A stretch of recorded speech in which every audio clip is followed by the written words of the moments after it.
Hey everyone, it's Ryan from No Credentials Required to talk to you about one of our newest partners at Belly Up Sports, SeatGeek. Yeah, live sports is great on television, but the feeling of being at the arena is a priceless experience. That's why our friends at SeatGeek are there to help you find the best tickets at the best prices. Not only can you get tickets to sporting events, we can also get tickets to concerts, comedy shows, musicals, and more. Search for your desired event now at SeatGeek.com, enter promo code BellyUpSports at checkout, and you save $20 off your first purchase. SeatGeek. Life's an event. We have the tickets. All right, guys. So the 2025 FIFA, okay, well, technically, I guess it is a FIFA competition. The 2025 CONCACAF Gold Cup. It is going to kick off June 14th, Saturday, June 14th. And then it will conclude July 6th in Houston, Texas. Yes, I am contemplating on whether or not I want to buy tickets to go to this thing. Or maybe somebody invites me. I don't know. Anyways, but this tournament will once again be hosted in the United States. Also, mind you, that the FIFA Club World Cup will also be happening in the United States. So that's going to be an interesting dynamic. But look, I'm like, I've said this before, but I'll say it again just because, for the sake of we're previewing the Gold Cup.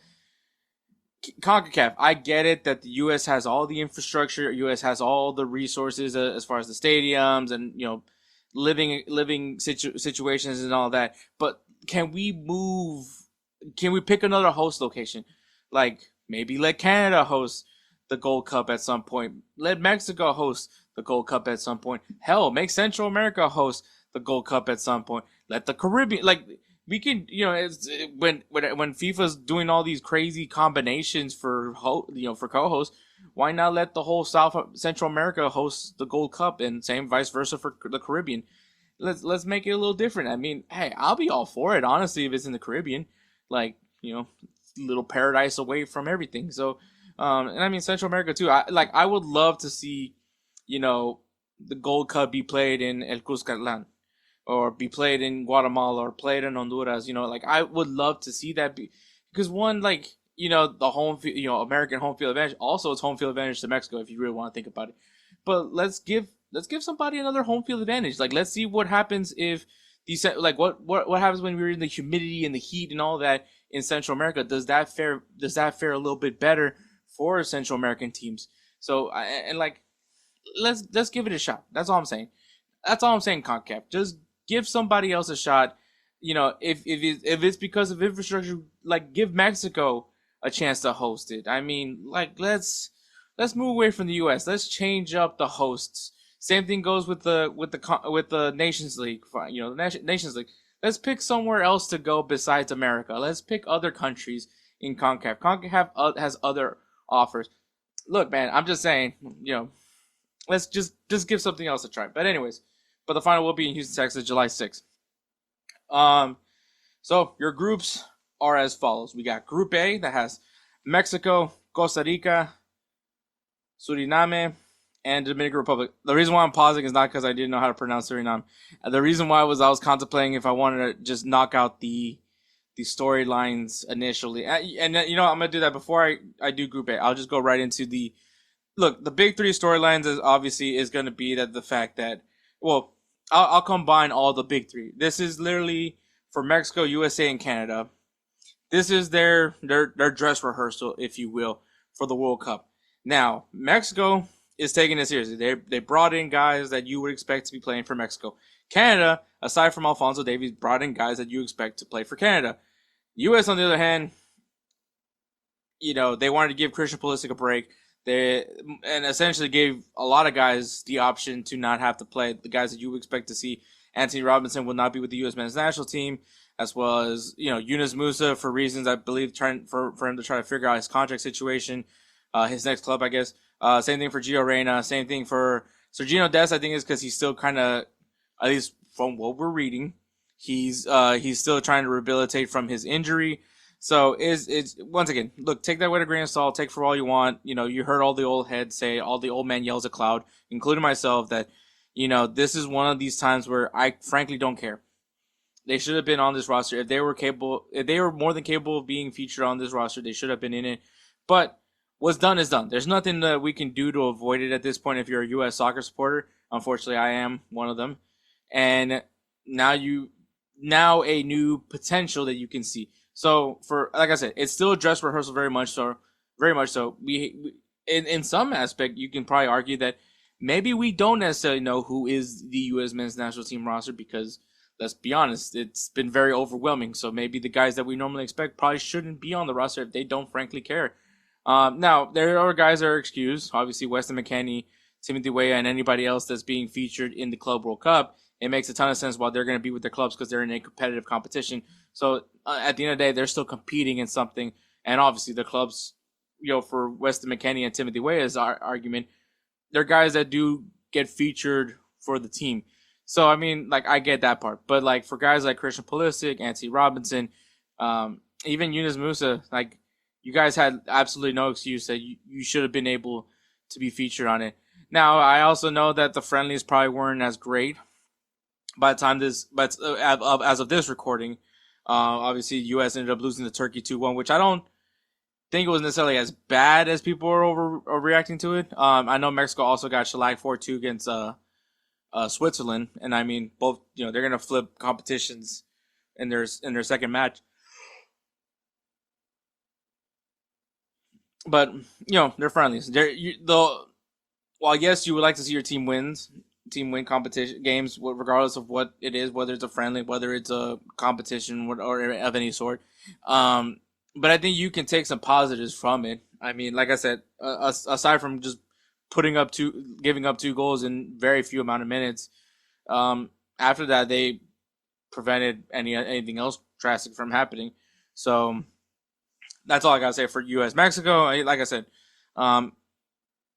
there's things to figure out. We'll see what happens, man. But yeah, but the big thing to talk about when you talk about Mexico, Canada, and USA, obviously, is that they don't need to go through qualifiers, so they are literally just playing games to get prepared for the World Cup. And for Mexico and Canada's sake, and US, there's still players that would be considered on the fringe that are playing to prove themselves of worthy of being in that 2026 World Cup.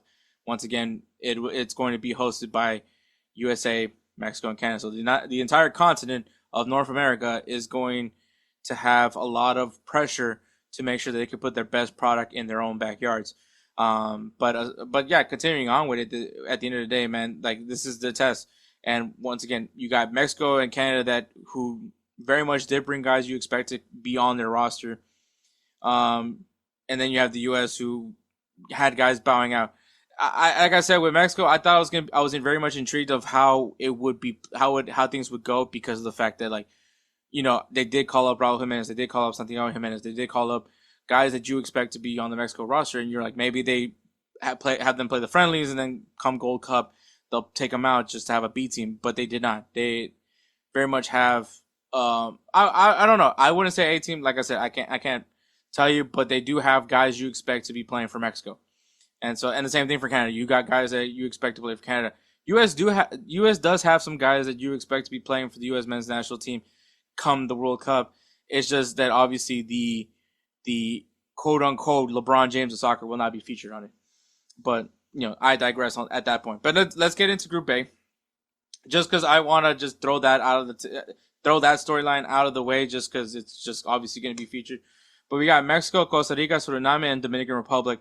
I think once again the story to follow. I already said about Mexico, but I think Costa Rica, a nation that is trying to get back into the discussion, like I mentioned a few episodes ago on the podcast, that this is a national team that at one point was considered a safe bet to represent CONCACAF.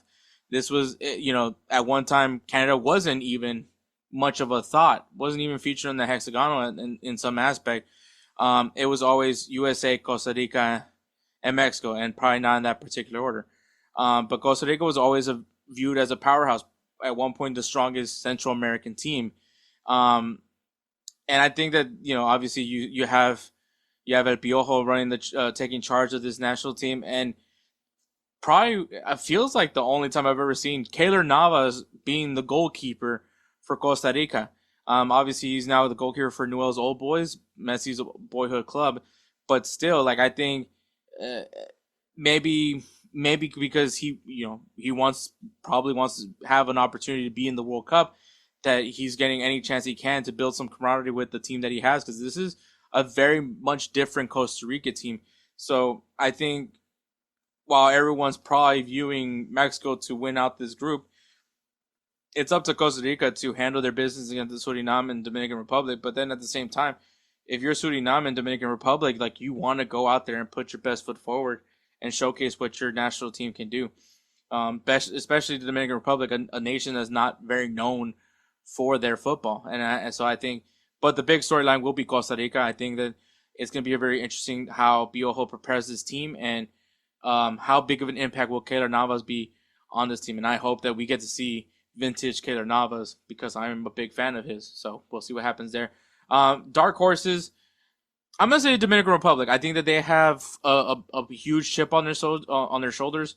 They have some guys that are doing well in across the world in this game. So I want to see how they stack up. Like I said, the battle is going to be for that second place spot.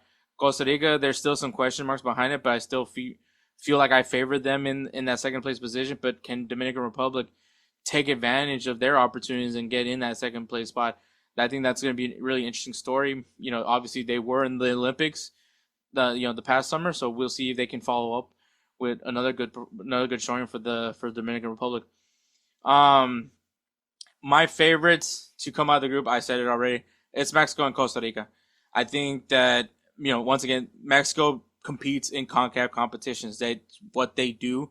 They do take Gold Cup seriously. They don't necessarily play around too much. A team, B team, C team, whatever team they put out there, they will compete in the Gold Cup. And they go very far, to say the least. So I do expect Mexico to handle their group. They essentially designed these tournaments to have Mexico go far. So, and once again, you're in the U.S. Mexico has a strong home base here in the U.S. So I do expect Mexico to win out their group. I think they have a very good team. Raul Jimenez is poised and possibly could be breaking the all-time Mexican goal scorer record, passing up Chicharito. Could potentially do it in this tournament. So it's not out of the question. But Costa Rica, I think, once again, they're building something there. They want to be back in the conversation. And you got Keylor Navas in between the sticks, so I feel like they're gonna feel pretty strong going into this Group A. But that is Group A. Group B, we got Canada, Honduras, El Salvador, and Curacao. The story to follow here, and I already mentioned Canada, so I'm not gonna talk about Canada. Okay, I'm not gonna fuck it. I don't care. It's El Salvador. It's El Salvador. They've made a lot of changes with their federation.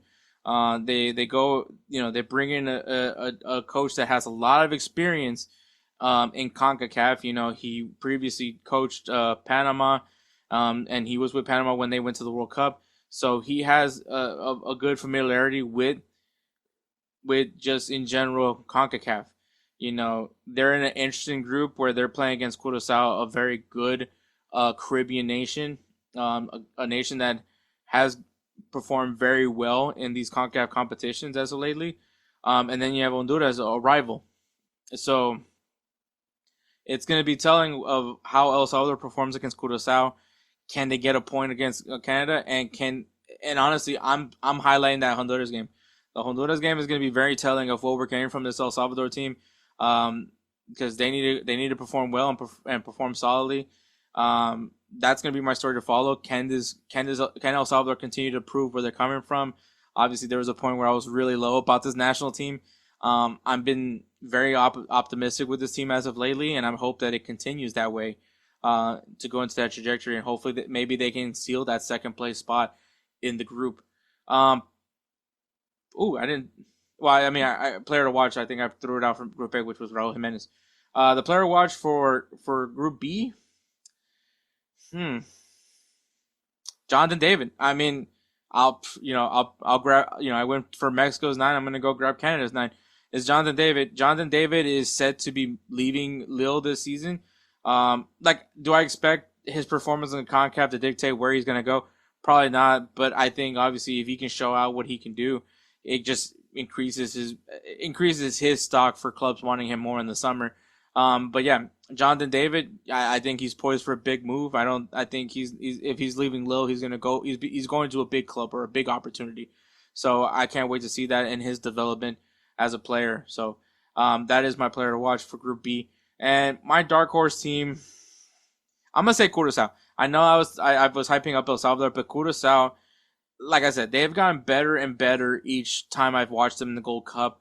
They got Eloy Room in between the sticks. They have a very good team. A lot of Dutch influence in that team as well. Can they continue going? I mean, last time I believe I saw Curacao in the Gold Cup. They made it. They moved on to the next round. So could they do it very much again? Maybe that's the status quo for them. I think they're in a tougher group. Canada, Honduras, El Salvador. Might be the group of death, honestly, for this tournament. And but I think if there's a team that can ruin guys' chances in the Gold Cup, it could be Curacao. So that's my dark horse. And my favorites to come out of this group is going to be Canada and El Salvador. I think Honduras still has a lot of things to figure out. Curacao is going to be interesting, but obviously, if I'm going to label them a dark horse, it's not like that. I expect them to come in second, though. I wouldn't be shocked if they do, to be honest with you. But I'm gonna say Canada and El Salvador come out of Group B. So that's going to be my prediction for Group B. Group C, we got Panama, Jamaica, Guatemala, and Guadalupe. Another really good group. I think this is a really interesting group. The story to follow, man, you can go in completely many ways. But I'm gonna say Jamaica, man. Jamaica on paper always looks good. They look legitimate, and then they just can't at the final moments. They've been pretty close. They've had good opportunities to win the Gold Cup, but once again, they just can't. They just can't put the dagger in. I hope that maybe we see maybe a little bit different Jamaican team this time. Same players, but different Jamaican team, and I hope to see that because I think that this team is really good, and I want them to compete. I want to see them shake things up. They should, on paper, once again, they look like they should be one of the stronger teams in CONCACAF, and they're not in the conversation right now. And I think if they can do it in this group, when you're with against the likes of Panama and Guatemala, if you can come out of this group on top of this group, it'll be really telling of what this Jamaican team is capable of. My player to watch is going to be Hagen from Guatemala. He was a standout in the previous Gold Cup, and I think this Guatemalan team also is very much different. And I think that if they can stay shut out defensively, especially in this group, we could see them moving on to the next round. But that is my player to watch is Hagen. My dark horse is Guatemala. Guatemala can shake things up in this. If they can get the best out of Panama, if they can get the best out of Jamaica, this could change up how this group is going to look. We could probably see Panama not move on to the next round because of a team like Guatemala. So I think that they're definitely a team that has potential if they can stay locked down defensively and be impactful in the final third. This team could shake things up of how this tournament looks like. My favorites to come out of this is going to be Panama and Guatemala. I think that once again, like while I like Jamaica and I like on paper, they look really solid. I'm just not sold just yet on this team. Guatemala, I think defensively could be a problem for Jamaica, and that's why I have them going in second place. I think Panama has just gotten better and better each time. Christensen has done a phenomenal job with this Panama team, and I expect them to handle this group very well. So that is my prediction is going to be Panama and Guatemala going into the knockout rounds.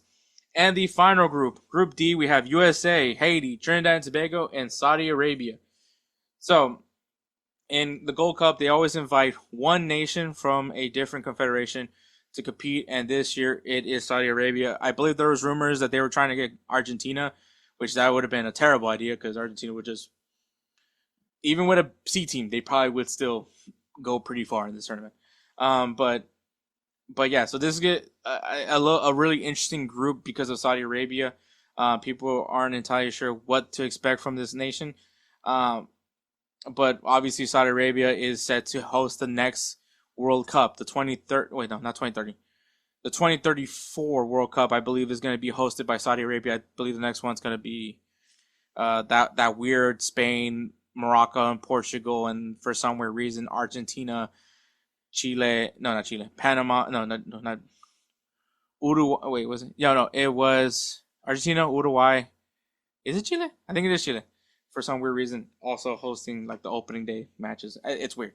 But anyways, the story to follow. Obviously, I already mentioned the U.S. So I'm not going to mention them again. It's Saudi Arabia.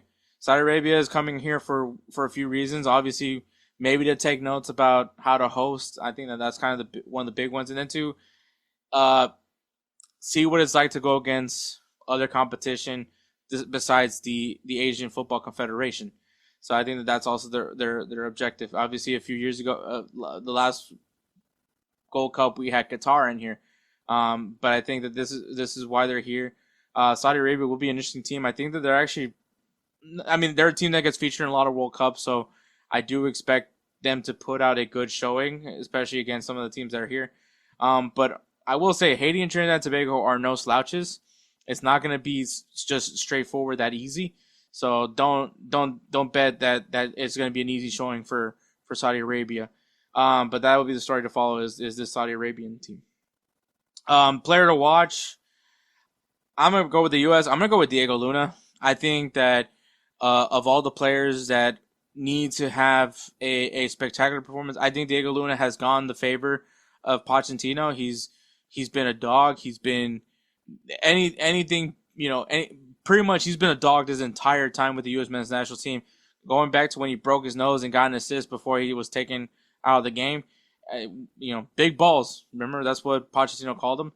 And I think that, if he is able to have a standout performance in this Gold Cup, especially if I'm predicting that he's going to play that 10 role or be featured on this roster, I think it's going to be very telling of what we expect from this U.S. men's national team. And Pochettino will be featured. I believe that if Diego Luna can have a solid performance, we will see Diego Luna in the World Cup, in 2026 FIFA World Cup. So I will say Diego Luna, if he can have a show out for himself. I mean, there's a lot of U.S. players that need to have spectacular performance, but I'm pulling for Diego Luna to continue his form because I think he is the embodiment of what everybody wants to see from a U.S. soccer player. He's kind of like our new version of Clint Dempsey in some aspect. Not fully, but in some aspect. The dark horse for this group, I'm going to go with Haiti. I think Haiti is going to be a really frisky team. I think if, once again, they can be that nation that kind of becomes a foil for Trinidad and Tobago and maybe even Saudi Arabia. So, because I think at this point, everyone's kind of favoring USA and possibly Saudi Arabia to come out of this group. But I can see Haiti being the team that is causing a lot of havoc. They do have some guys that were part of the U.S. Soccer Federation at one point. So I wonder what's gonna. I think that they can do some ruining of of tournaments for people.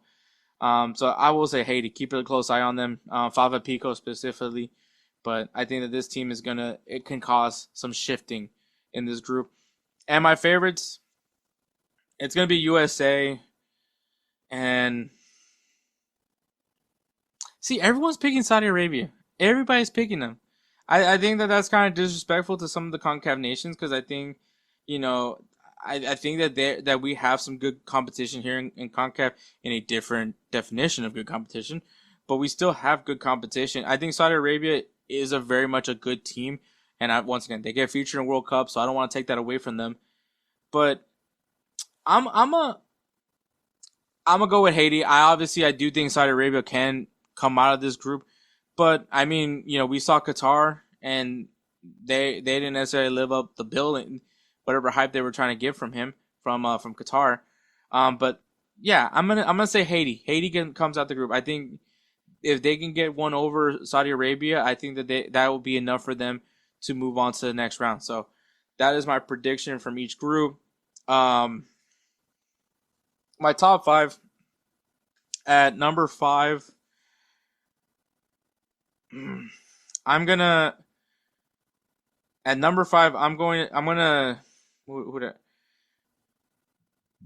5, put Costa Rica. 5, I'm gonna put Costa Rica. I think they're gonna have a good showing in this tournament. I think once again I have a lot of respect for Piojo. So that's my That's who I'm putting at 5. Number 4, at 4th, I'm going to put Panama. I think Panama. This is a. I don't want to. No, I'm gonna stick with it. I'm at 4th. I'm gonna have Panama. I think. I think they're a good team. I've said so many good things about them. But I think that the big three in this conversation, they're not playing around. They're not playing around this time around, and I think that that's the reason. I'm having the.